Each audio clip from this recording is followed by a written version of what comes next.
ये साल है 2050 और मैं उस जगह वापस जा रही हूँ जहाँ मैं पैदा हुई थी। पहले बहुत ही अलग था भारत, जिसने क्लाइमेट चेंज का पूरा असर नहीं देखा था। और जो मैंने जयपुर यानी खूबसूरत पिंक सिटी में देखा, उस पर यकीन करना मुश्किल था।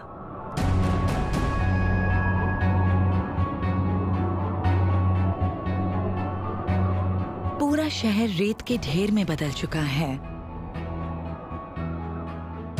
जिस जयपुर को मैं जानती थी, वो एक जिंदा शहर था। पुरानी और नई चीजों का मेल हुआ करता था। इसका शाही अतीत इसके तालाब और झीलों में दिखाई देता था। लेकिन जो रेगिस्तान कभी शहर के पूर्व में दूर तक फैला हुआ था, उसने इसकी उपजाऊ मिट्टी को अपने में मिलाकर हजारों साल के इतिहास और सभ्यता को तबाह कर दिया। क्लाइमेट चेंज से पैदा हुए हालात ने महानगरों को भी बर्बाद कर दिया था। आज गर्मी में दिल्ली जल रही है, कोलकाता गंदे पानी में डूबा हुआ है, जबकि मुंबई को खतरनाक तूफानों का सामना करना पड़ रहा है। ये महानगर मौत और बीमारी के केंद्र बन चुके हैं। भोजन और पानी की कमी है, समाज बिखर चुका है। हमारा ये हाल कैसे हुआ? हालांकि 2019 में भी ऐसे हालात का इशारा मिलने लगा था। आज एटमॉस्फेयर में कार्बन डाइऑक्साइड की मात्रा पिछले 80,000 सालों में सबसे ज्यादा है। हम उस तरह की तेज बारिश देख रहे हैं जैसी हमने पहले कभी नहीं देखी थी। 1 दर्जन भारतीय शहर पानी की बेहद कमी जैसी समस्या का सामना कर रहे हैं। इस साल बहुत ज्यादा गर्मी की वजह से हजारों लोग मारे गए हैं। जिंदा बचे रहने की स्थिति खत्म हो गई है। अब बात दूसरी है, अगली पीढ़ी के जिंदा रहने का सवाल खड़ा हो गया है। लेकिन हमने क्लाइमेट चेंज पर बिल्कुल ध्यान नहीं दिया और अब उसका खतरनाक रूप नजर आ रहा है। भारत पर इसका सबसे ज्यादा असर है। दुनिया सिर्फ दूर से हमें देख रही है और ये 2050 का भारत है।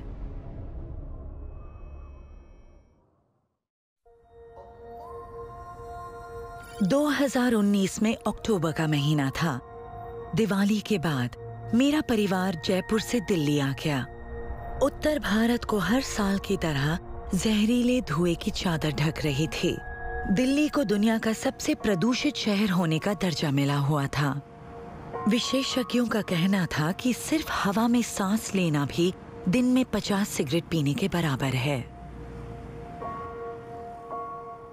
खराब हवा की वजह से उत्तर में गंगा नदी के पास बसने वाले इलाके में इंसान की जिंदगी 7 साल कम हो गई है। उस साल मैंने अपने छोटे भाई को पैदा होने के कुछ दिन बाद ही खो दिया।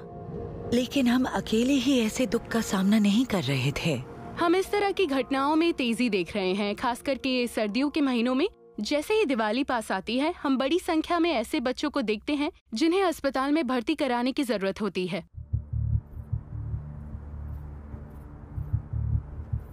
पोल्यूशन था ये पता था, बट सीधा असर एकदम से मेरे बेटे पे आएगा ये मुझे नहीं पता था। इसको बहुत ज़्यादा ब्रीदिंग और साथ में दिल की जो धड़कन थी वो बहुत तेज़ हो रही थी।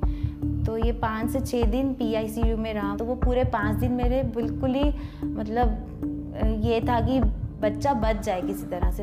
हर साल जैसे जैसे हवा की क्वालिटी सेफ्टी मार्क को पार करती रहे, वैसे वैसे ही मानित जैसे हजारों सेहतमंद बच्चों में एलर्जिक राइनाइटिस और एलर्जिक ब्रोंकाइटिस जैसी स्थितियां विकसित होने लगी। हर साल नई फसल बोने से पहले पराली जलाई जाती है और पटाखों की वजह से बहुत ज्यादा वायु प्रदूषण होता है। इससे मेरे बेटे के लिए जिंदा रहने और ठीक से सांस लेने में एक बड़ी परेशानी पैदा हुई है। अब इससे कोई फर्क नहीं पड़ता कि वो आपका बच्चा है या नहीं, क्योंकि बहुत लोग रोजाना अपनी जिंदगी में ऐसा ही कुछ अनुभव कर रहे हैं। अब ऐसा नहीं है कि ये किसी और के साथ हो रहा है या किसी गरीब के साथ या ऐसे इंसान के साथ जो एयर प्यूरिफायर नहीं खरीद सकता। जब अब बच्चा सांस ही ठीक से नहीं ले पा रहा है, ना वो स्लीप में भी सांस उसकी हो नहीं रही है, तो वो एक मेरे को देख के भी घबराहट होती थी कि कैसे बच्चा झेल रहा होगा। तो हमने फिर इसका स्कूल स्किप ही करवा दिया और ये पूरा 1 साल, जब ये 4+ का हुआ तो ये पूरा साल घर पे रहा, केजी इसकी हो नहीं पाई। एयर पोल्यूशन हर साल बढ़ता जा रहा है और मुझे नहीं लगता कि इन हालात में यहाँ रहने से मानित दूसरे बच्चों की तरह एक खुशहाल और भरपूर जिंदगी जी सकेगा। और कई बच्चों का भी यही हाल है। मेरे परिवार की तरह श्रीवास्तव परिवार भी ऐसे पोल्यूशन रेफ्यूजीज परिवारों में शामिल हो गया, जो खराब हवा के कारण राजधानी से भागने के लिए मजबूर थे। उस समय भी दुनिया भर में कार्बन एमिशन से एयर पोल्यूशन इतना ज्यादा बढ़ गया कि हर साल 5 साल से कम उम्र के 9 लाख से अधिक बच्चों की मौत का कारण बन रहा था। हम ये भी जानते हैं कि गाड़ियों के प्रदूषण की वजह से बच्चों के ब्रेन सेल्स नहीं बन रहे हैं, जिससे वो ऑटिज्म और ध्यान में कमी जैसी चीजों के शिकार बन रहे हैं। ये सभी देशों और इलाकों में देखने को मिल रहा है। वो क्या वजह थी कि ये नौबत आ गई, जहां हमारे बच्चों के पास सांस लेने के लिए साफ हवा भी नहीं है।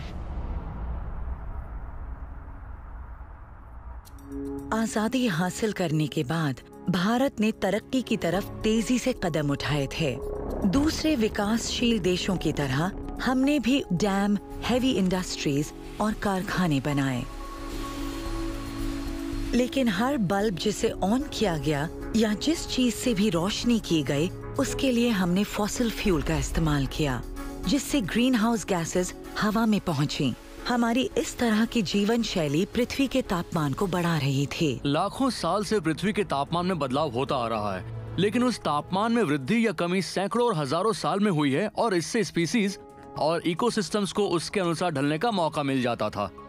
अब अलग बात यह है कि इंसान इसमें बदलाव ला रहा है और हमारे काम कुदरत के तौर तरीकों में बाधा बन रहे हैं। इसलिए ग्लोबल वार्मिंग की दर पिछली क्लाइमेट हिस्ट्री के मुकाबले लगभग 10 से 30 गुना तेज हुई है। खास बात यह है कि इससे इंसानी सभ्यता के जिंदा रहने पर एक बड़ा सवालिया निशान लग जाएगा। इंसान द्वारा किए गए जलवायु परिवर्तन ने ग्रह के तापमान को इस हद तक बढ़ा दिया था कि ग्लेशियर पिघल गए और समुद्र का स्तर बढ़ गया, और फिर भी दुनिया भर में फॉसिल फ्यूल का इस्तेमाल जारी रहा। पहले लोगों का एक तबका था जो क्लाइमेट चेंज को नकारता था। ये असल में पैसे का खेल था, जिसने बहुत लंबे समय तक क्लाइमेट चेंज के खिलाफ किसी भी तरह के काम को रोक कर रखा। 2019 के चुनाव में भारत में एक शक्तिशाली जनादेश हासिल किया था। देश अपनी लोकतांत्रिक शक्ति की खुशी मना रहा था, लेकिन दुनिया भर के सबसे प्रदूषित 30 शहरों में से 22 शहर भारत में हैं। नई सरकार को चुनौतीपूर्ण काम का सामना करना पड़ा। अकेले 2017 में वायु प्रदूषण से 12 लाख लोगों की जान गई थी। इसके बावजूद देश की 70% से अधिक बिजली कोयले से आती है। इसलिए हम राजनीतिक और शारीरिक रूप से क्लाइमेट इमरजेंसी में हैं। हर साल तापमान बढ़ रहा है, हम इमिशंस को कम करने में सक्षम नहीं हैं। वायु प्रदूषण के कारण सबसे बड़े शहर भी प्रभावित हो रहे हैं, जो वातावरण के साथ साथ हमारी सेहत पर भी असर डाल रहे हैं। जून 2019 में दिल्ली ने 17 साल पुराना रिकॉर्ड तोड़ दिया और टेम्परेचर 48 डिग्री सेल्सियस तक पहुंच गया। मौसम विभाग ने टेम्परेचर कोड रेड घोषित किया। जब हम भारत जैसे देश को देखते हैं तो दिल्ली, मुंबई, अहमदाबाद, बेंगलोर, कोलकाता जैसे शहरों में इस सदी में गर्मी से सबसे ज्यादा मौतें होंगी। और इसीलिए हमारे साथ जो बड़ी उम्र के लोग हैं, जो अक्सर कार्डियोवैस्कुलर डिजीज, पल्मोनरी डिजीज या साइकियाट्रिक डिजीज से मर रहे हैं, ये सब भी बढ़ते तापमान से जुड़ा हुआ है। हालांकि ये सब अलग लगता है। आपने कभी भी डेथ सर्टिफिकेट पर ये लिखा नहीं देखा होगा कि इस इंसान की मौत की वजह गर्मी है। गर्मी और धूल से मृत्यु दर बढ़ गई, इसलिए गवर्नमेंट ने एक नेशनल कूलिंग प्लान बनाया, एक कमेटी जो एयर पोल्यूशन और नेशनल क्लीन एयर प्रोग्राम पर ध्यान देगी। उन्होंने कहा कि ये सब हमारे द्वारा चलाई जा रही डीजल गाड़ियों, दिवाली के पटाखों इंडस्ट्रियल एमिशंस और फसलों को जलाने से हो रहा है। लेकिन हमने समझा कि सब सीजनल है और अपने काम में लगे रहे।